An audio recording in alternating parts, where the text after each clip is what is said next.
नमस्कार, बहुत स्वागत है आपका। मैं हूं आपके साथ नेहा दुबे। भारतीय जनता पार्टी लोकसभा चुनाव के लिए कमर कसकर तैयार हो चुकी है। वह चुनाव तिथि की घोषणा होने के पूर्व ही लोकसभा क्षेत्रों के साथ ही मैदान में उतरकर कार्य करने के लिए तैयार है, जिसके मद्देनजर रायपुर लोकसभा में राज्य भवन के समीप भाजपा के केंद्रीय कार्यालय का उद्घाटन हुआ। छत्तीसगढ़ प्रदेश मुख्यमंत्री विष्णुदेव साय के करकमलों से केंद्रीय कार्यालय का फीता काटकर उद्घाटन किया गया। इस दौरान उन्होंने कहा कि भाजपा लगातार केंद्र की मोदी सरकार के नेतृत्व वाली सरकार के योजनाओं के साथ भाजपा कार्यकर्ता जनता के बीच पहुंचेंगे और नरेंद्र मोदी ने सबका साथ, सबका विकास, सबका विश्वास के मूल मंत्र के साथ काम किया है, जिसमें प्रधानमंत्री आवास योजना, धारा 370 खत्म करना, 500 वर्ष की प्रतीक्षा को खत्म कर राम मंदिर निर्माण करना। छत्तीसगढ़ भाजपा के घोषणा पत्र मोदी की गारंटी को हम पूरा कर रहे हैं।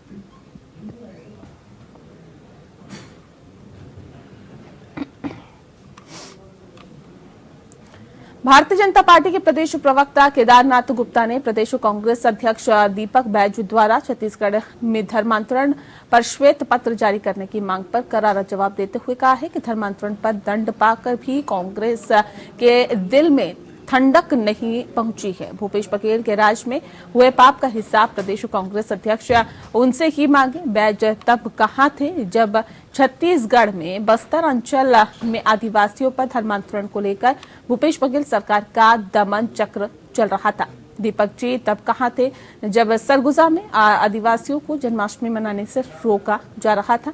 दीपक जी तब कहां थे जब कांग्रेस की तत्कालीन भूपेश बघेल सरकार पूरे प्रदेश में धर्मांतरण के पक्ष में तांडव करते हुए राजुका लगा रही थी। दीपक जी तब कहां थे जब पुलिस के आला अधिकारी आगाह कर रहे थे कि धर्मांतरण से बचा जाए, लेकिन कांग्रेस और उसकी सरकार धर्मांतरण को संरक्षण देने और आदिवासियों का उत्पीड़न करने का काम कर रही थी। भाजपा प्रदेश प्रवक्ता केदारनाथ गुप्ता ने कहा कि अव्वल तो प्रदेश कांग्रेस अध्यक्ष दीपक बैज को माफी मांगनी चाहिए कि उनकी कांग्रेस की सरकार में छत्तीसगढ़ में सुनियोजित रूप से धर्मांतरण को संरक्षण दिया गया। कांग्रेस पार्टी धर्मांतरण के मामले में श्वेत पत्र की बात करती है। क्या जब मुख्यमंत्री भूपेश बघेल जी थे तब सुकमा के आईपीएस अधिकारी एसपी ने पत्र लिखा था कि धर्मांतरण एक चिंता का विषय है और आदिवासी भाइयों को धर्मांतरित किया जा रहा है प्रलोभन देकर और दबाव पूर्वक? क्या वो पत्र इन्हें याद नहीं है? भारतीय जनता पार्टी धर्मांतरण के मामले में सख्त है और निश्चित रूप से आदिवासी भाइयों की संस्कृति, छत्तीसगढ़ की संस्कृति को बचाने के लिए धर्मांतरण को हम सबको मिलकर रोकना होगा। आखिर धर्मांतरण के ही कारण तो भारत देश के दो टुकड़े हुए, पाकिस्तान बना, भारत बना। मैतेई और कुकी की लड़ाई तो ये संवेदनशील मुद्दा है और मैं मानता हूं कि धर्मांतरण में सख्ती से काम करने की आवश्यकता है।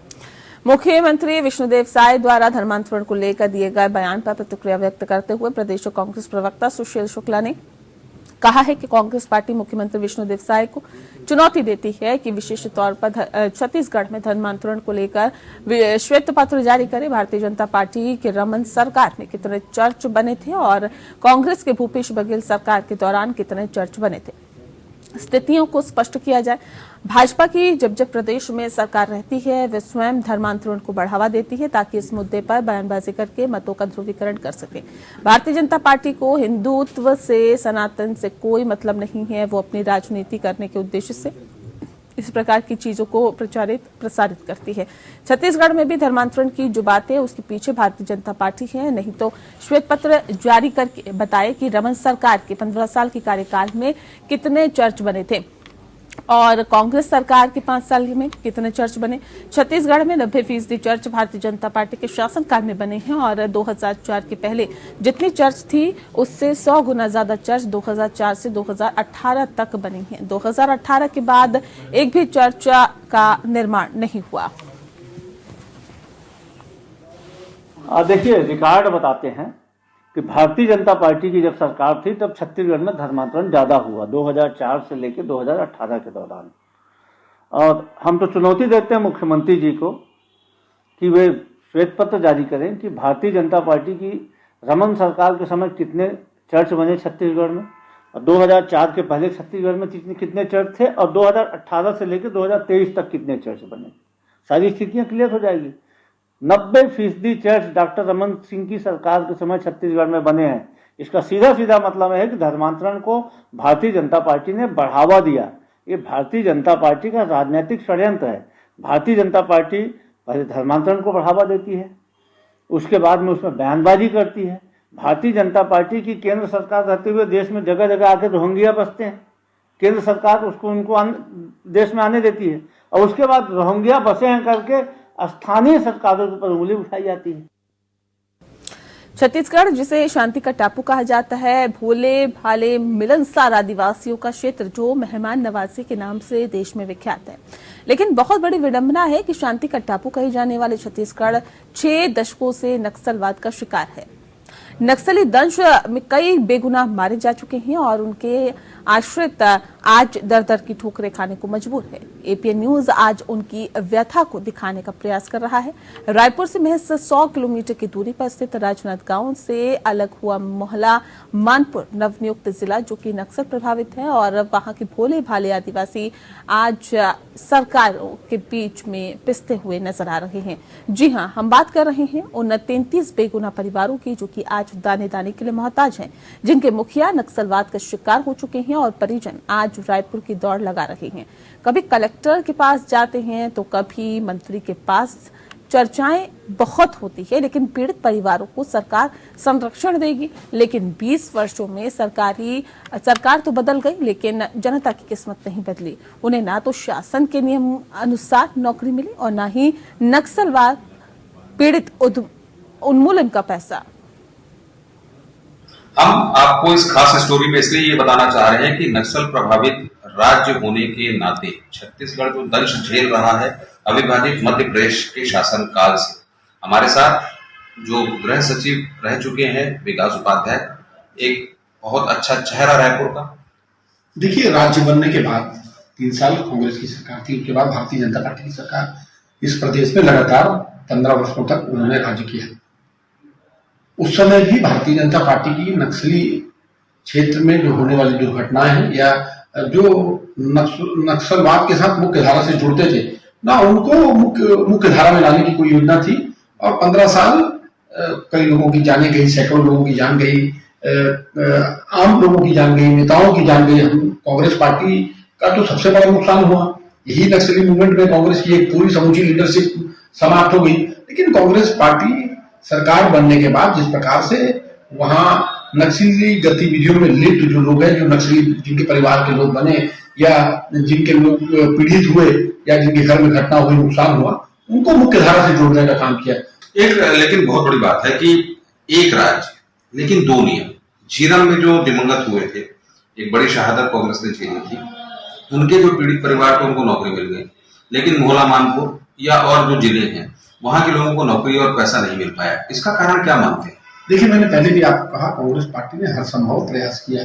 हम कम समय तक हम लोग रहे, लेकिन उसके बावजूद हमने हर संभव प्रयास करके लोगों को मदद करने का प्रयास किया। तो भारतीय जनता पार्टी के पास सरकार है, बिल्कुल पहले करना चाहिए और ऐसी मदद को तो बिल्कुल करना चाहिए जहां हम उन परिवार को उनकी रोजी रोटी के लिए, उनके रोजगार के लिए किसी न किसी घर के सदस्य को रोजगार देकर उस पूरे परिवार को बचाने का काम कर सकते हैं।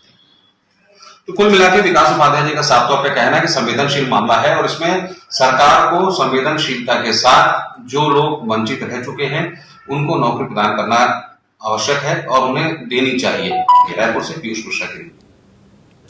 तेज तर्रार कलेक्टर सोनिया मीना के निर्देश पर रेत माफियाओं के खिलाफ बड़ी कार्रवाई की गई है। जिले में रेत माफियाओं पर नकेल कसने की मुहिम अब शुरू हो गई है। प्रशासन एवं पुलिस की टीम ने बीती रात कई रेत खदानों पर दबिश दी है। रात भर से जारी कार्रवाई में 8 से 10 डंपर टीम के हाथ लगे। आरटीओ निशा चौहान ने बताया है कि रात 1 बजे से लेकर सुबह 5 बजे तक रेत से भरे ओवरलोड और प्रेशर हॉर्न लगे डंपरों को बाबई रोड और आंचलखेड़ा गांव के पास से पकड़ा गया है। 7 डंपर अवैध रेत से ओवरलोड थे और 2 डंपरों में प्रेशर हॉर्न लगा हुआ था। अभी भी कार्रवाई लगातार जारी है। डंपर किसके हैं, पूछताछ की जा रही है। डंपरों को देहात थाने और आरटीओ कार्यालय परिसर में खड़ा कराया जा रहा है। सूत्रों के अनुसार रात के अंधेरे का फायदा उठाकर बांद्रा, भान, रायपुर और कई रेत खदानों से सभी हाईवा और डंपर अवैध रूप से रेत भरकर भोपाल, इंदौर की ओर जा रहे थे। इसी बीच प्रशासन की टीम ने रात में कार्रवाई की। मुख्यमंत्री महोदय के निर्देशानुसार रात में हमारी टीम, आरटीओ की टीम, माइनिंग की टीम और डीएसपी ट्रैफिक की टीम, जिसमें उषा मरावी मैडम भी थी और संतोष सर भी थे, सभी लोगों ने जो बाबई रोड पे और तवा पुल पे है वाहनों को चेक किया, डंपर्स को चेक किया। 7 डंपर्स सैंड के सीज किए हैं ओवरलोडिंग के कारण। अन्य रॉयल्टी है या नहीं है, ये अभी माइनिंग को बोला है कि इसको जांचेंगे। साथ में 2 अन्य डंपर हम लोगों ने जब्त किए थे प्रेशर हॉर्न न होने के कारण।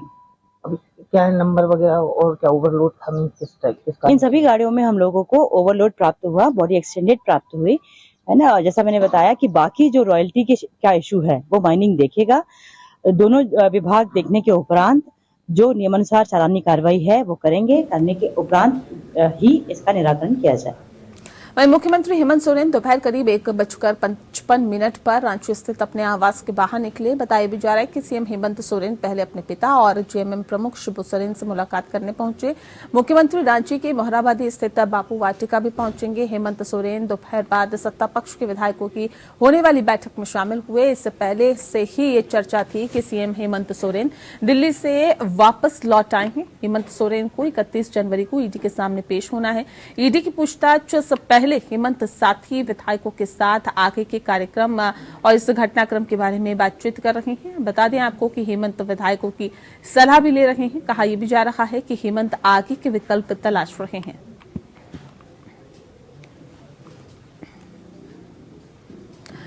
चलिए आपको ग्राफिक्स के जरिए बताते हैं कि जमीन और खनन घोटाला आखिर है क्या। जमीन घोटाले का मामला सेना के कब्जे वाली जमीन की खरीद बिक्री से जुड़ा हुआ है। फर्जी नाम पता के आधार पर झारखंड में सेना की जमीन की खरीद बिक्री हुई और रांची नगर निगम ने एफआईआर दर्ज करवाई थी। ईडी ने उसी एफआईआर के आधार पर प्रवर्तन मामले की सूचना रिपोर्ट दर्ज करके जांच शुरू की थी। जमीन घोटाला मामले में एक आईएएस अधिकारी और 2 व्यापारियों सहित 14 लोग गिरफ्तार किए जा चुके हैं। बताया भी जा रहा है कि 2011 बैच के आईएएस अधिकारी छवि रंजन को गिरफ्तार किया गया है और छवि रंजन राज्य के समाज कल्याण विभाग के निर्देशक भी है और रांची के उपायुक्त के रूप में कार्यरत थे। इस महीने की शुरुआत में जांच एजेंसी ने कथित अवैध खनन मामले में छापेमारी की थी और सोरेन के प्रेस सलाहकार साहिबगंज जिले के अधिकारियों, एक पूर्व एमएलए के परिसरों पर भी छापेमारी की गई थी। ईडी 2022 से राज्य में अवैध खनन से हुई आय से 100 करोड़ रुपए की जांच कर रही है।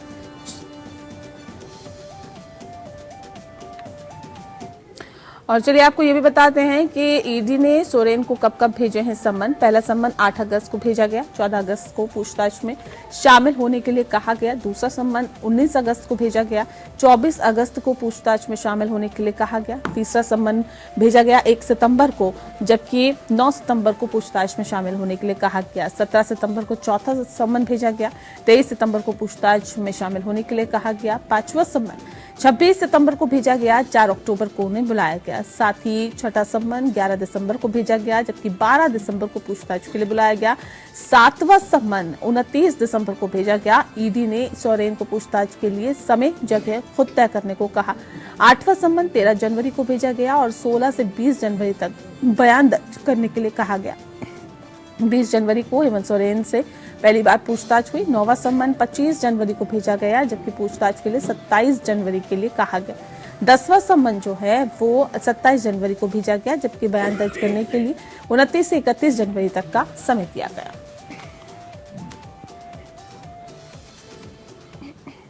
वहीं संयुक्त ऑल इंडिया जन आंदोलन संघर्ष न्याय मोर्चा के द्वारा राजभवन धरना स्थल पर सहारा इंडिया के खिलाफ धरना प्रदर्शन किया गया। बता दें कि सहारा इंडिया में झारखंड के बहुत सारे लोगों ने निवेश किया हुआ था और उन सारे लोगों का पैसा फंस चुका है। इन्हीं मुद्दों को लेकर धरना प्रदर्शन किया गया। निवेशकों का कहना है कि सरकार जल्द ही इस मामले में संज्ञान ले और हमारी मेहनत पसीने की कमाई वापस दिलाए। अभी तक तो जितनी मांगे हम लोग चल रही है, एक भी मांग पूरी नहीं हो पा रही है। आज इतने मकसद के बाद, धरना देने के बाद भी सरकार कान में जू तक आवाज नहीं आ रही है। आज देखिए कि हर एक छोटी सी कार्यकलाप होती है, उसमें सरकार जू लेपती है, लेकिन हम लोग का सरकार एक डिमांड नहीं पूरा कर पा रही है। सरकार हम लोग का कितने पैसे फंसे हुए हैं आप लोग के? यहाँ झारखंड की बात करें, झारखंड की बात करें तो हजारों करोड़ रुपया है, लेकिन आज यहाँ का सरकार भी इस बात को उठा नहीं पा रहे हैं किसी का मंत्री भी है वो भी नहीं उठा पा रहे हैं। बताइए हम लोग किस तरह से बात कर रखे हैं। वहीं दिल्ली में मुख्यमंत्री हेमंत सोरेन के आवास और झारखंड भवन में ईडी की कार्रवाई को झामुमो ने असंवैधानिक बताया। झामुमो के सचिव सुप्रियो भट्टाचार्य ने झामुमो कार्यालय में आयोजित प्रेस वार्ता में कहा है कि ईडी की कार्रवाई झामुमो को डराने के लिए थी, लेकिन हम डरने वाले नहीं हैं। भाजपा जो झामुमो से राजनीतिक मुकाबला नहीं कर सकती है और जनता के बीच नहीं जा सकती है, वह एजेंसियों का दुरुपयोग कर रही है। भट्टाचार्य ने कहा है कि सीएम ट्रस्टलेस नहीं है और ऐसे में उन्होंने ये भी कहा कि वह कहाँ है, पार्टी को मालूम है, वह हम लोगों के संपर्क में है और जल्द ही वह सबके सामने होंगे। माननीय मुख्यमंत्री दिल्ली गए, लौट भी आएंगे और 31 तारीख को तो 1 बजे उनको बुलाया ही गया। जब आप ही ने कहा था कि आप 29 से 31 के बीच में, तो हम तो तैयार है 31 को। आपने पूछा था कि स्थान बताइएगा, समय बताइएगा, पिछले बार भी आपने पूछा था। इस बार भी आपको बताया गया कि स्थान कांके रोड में आवास होगा और समय अपराह्न 1 बजे होगा। तो ये तरह तरह के भ्रम आखिर कौन उत्पन्न करवा रहा है? लगातार 2-3 दिनों से राजनीतिक परिस्थिति को जिस प्रकार से पेश किया जा रहा है, ये लोकतांत्रिक मूल्यों के खिलाफ। और चलिए अगली खबर का रुख करते हैं। झारखंड कांग्रेस के प्रदेश अध्यक्ष ने ईडी प्रकरण पर कहा है कि यह बीजेपी वालों के द्वारा खबर फैलाई जा रही है। मुख्यमंत्री लापता है, इस तरह का भ्रामक खबर फैलाई गई है और राज्यपाल भी राजनीतिक पार्टी के प्रवक्ता की तरह बयान दे रहे हैं। ये शोभनीय नहीं है। देखिए, जिस तरह से मीडिया में भ्रामक खबरें फैलाई जा रही है और वो कौन फीड दे रहा है वो सब हम जानते हैं। भारतीय जनता पार्टी के लोग तमाम तरह की एजेंसी हो, जो संवैधानिक संस्थाएं हो, उन सब का दुरुपयोग करके इस तरह की खबरें चलवाई जा रही है और मुख्यमंत्री जी को फरार लापता बताया जा रहा है। महामहिम एक तरफ राज्यपाल जो हैं वो अपना बयान दे रहे हैं कि लॉ एंड ऑर्डर की समस्या हो सकती है। तो ये सारी एक कवायद चल रही है सुनियोजित षड्यंत्र की तरफ कि कैसे इस सरकार को डिस्टर्ब करना है। जो सरकार अंतिम व्यक्ति तक को लाभ पहुंचाना चाहती है, अपनी योजनाओं को पहुंचा रही है, सरकार आपके द्वार कार्यक्रम के माध्यम से अंतिम व्यक्ति तक जा रही है, उसको रोकने के लिए। और मुख्यमंत्री जो है आदिवासी का बेटा कैसे इतने दिनों तक रह सकता है, वो कैसे 5 साल का कार्यकाल पूरा कर सकता है, इस निमित्त आज ये प्रयास किया गया है कि मुख्यमंत्री की छवि खराब की जाए। बीकेटी के अस्सी road upper Nayara petrol pump के सामने बने रो हाउस पर चला एलडीए का बुलडोजर। बड़े बिल्डर के अवैध रूप से बने 42 रो हाउस पर चला बुलडोजर। बड़े बिल्डर के रो हाउस पर बुलडोजर चलाकर ध्वस्त किया गया। बता दें कि संदीप सिंह, अर्जुन सिंह और अन्य लोगों ने 3 बीघे में अवैध रूप से 42 रो हाउस खड़े कर दिए थे। दबंग बिल्डर्स ने बिना नक्शा पास कराए रो हाउस बनाए थे और जिस पर बुलडोजर की कार्रवाई कर दी गई। पहले भी 2 बार रो हाउस सील किया जा चुका है। सीलिंग के बावजूद बिल्डर निर्माण करा रहे थे। एफआईआर के बाद 42 रो हाउस पर ध्वस्तीकरण की कार्रवाई की गई।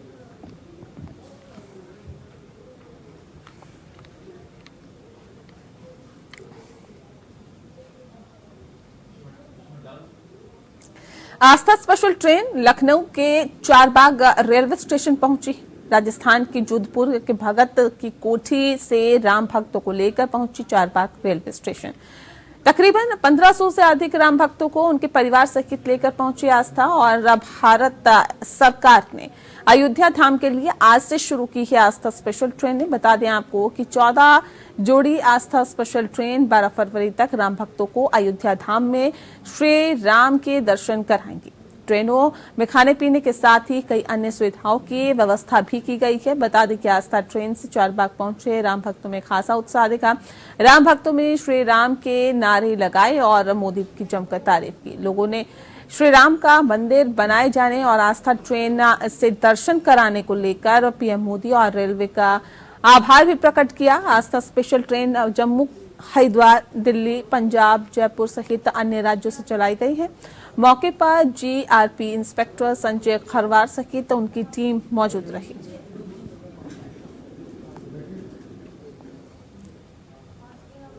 बाराबंकी के आर्टिस्ट सुमित वर्मा की कलाकारी इन दिनों चर्चा का विषय बनी हुई है। आर्टिस्ट सुमित इस बार 3000 वर्ग फीट में 5 महापुरुषों का 3D चित्र बनाकर सुर्खियां बटोर रहे हैं। साथ ही इस पेंटिंग में महात्मा गांधी, सुभाष चंद्र बोस, भगत सिंह, लाल बहादुर शास्त्री और सरदार वल्लभ भाई पटेल के चित्र शामिल हैं। उनकी कलाकारी की जनपद में ही नहीं बल्कि प्रदेश में भी चर्चा है। उन्होंने अपनी इस पेंटिंग को इंटरनेशनल बुक ऑफ रिकॉर्ड में सिलेक्ट कराने के लिए अप्लाई किया है। उनका सपना है कि ये पेंटिंग को इंटरनेशनल बुक ऑफ रिकॉर्ड में शामिल किया जाए, क्योंकि उनका ये आइडिया एकदम यूनिक है। उन्होंने बाराबंकी के कोठी में स्थित HLV पब्लिक इंटर कॉलेज के ग्राउंड पर 3000 वर्ग फीट में 5 महापुरुषों की 3D पेंटिंग बनाई है, जिसे वे काफी सुर्खियां भी बटोर रहे हैं। और इस महापुरुषों में महात्मा गांधी, सुभाष चंद्र बोस, भगत सिंह, लाल बहादुर शास्त्री और सरदार वल्लभ भाई पटेल शामिल है। ये आर्ट बनाने के लिए सुमित ने पूरे 3 दिन और रात तक अथक मेहनत की, तब जाकर उन्हें ये सफलता प्राप्त हुई है। गणतंत्र दिवस के अवसर पर कुछ विचार हमारे मन में आया कि समाज में थोड़ा बच्चों में और देश के प्रति जो मुख्य रूप से इनका बहुत बड़ा योगदान रहा हमारे महापुरुषों का, तो बच्चों में भी एक ऐसा कुछ किया जाए कि बच्चों में समाज में अच्छा संदेश जाए कि हमारे महान लोगों ने जिन्होंने देश की आज़ादी में। और इसी के साथ फिलहाल इस बुलेटिन में इतना ही। नमस्कार।